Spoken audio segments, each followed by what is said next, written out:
Of people coming out, Kabul residents, Monday morning, seeing these Taliban, some of them for the first time. Some of the older residents, of course, will remember their rule from previously, from the mid-90s through till 2000, 2001. Many people having, of course, very bad memories, very bad experiences of that time. The Taliban, of course, are insisting this is a different type of rule now. They will be a different type of Taliban, more sensitive, etc. But it remains to be seen, especially in Kabul, if they will meet those words with actions, if they'll live up to that. And of course, there is far more scrutiny now, 20 years later, because of communications and technology. The whole world is watching, and the whole world, of course, will remember what Afghanistan went through before 2001 and some of the horrors. So they are very much under scrutiny, and you do get a sense of that they do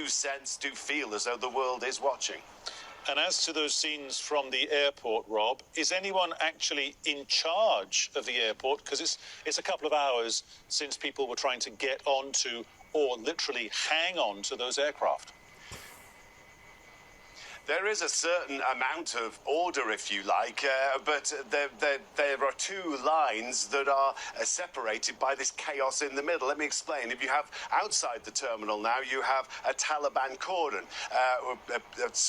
armed Taliban keeping people away from the terminal. There's still a big pressure. A lot of people would still like to get in there. In fact, we do hear occasionally the odd burst of gunfire. We know that Taliban soldiers and also US soldiers, it seems, have been using weapons, mainly to scare away people, to force them back at gunpoint.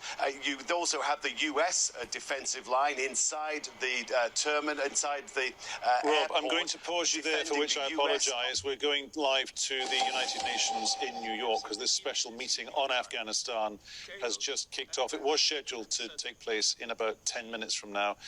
Delegates, members and ambassadors are in the chamber slightly early. Let's listen in to what's being said. A generation of young Afghan women and girls, boys and men. At this grave hour, I urge all parties, especially the Taliban, to exercise utmost restraint to protect lives and to ensure that humanitarian needs can be met. Conflict has forced hundreds of thousands from their homes.